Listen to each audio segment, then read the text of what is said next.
வந்ததையா இது எந்தெந்த சாமி தந்ததையா எத்தனை பாட்ட சொன்னதையா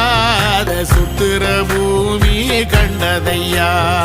அடிச்சு வீசும் காத்துலையும் அந்த தகப்பனாச சுத்துதையா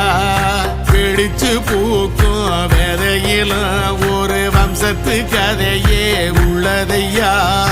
100 தலைமுறை சேர்ந்து செதுக்குன ஈர நலம் இது பாறையா வாழும் வரையிலும் நீயும் விதைக்கிற கடமை இருக்கு கேளையா கோடி விளக்காயேந்தி கிடந்த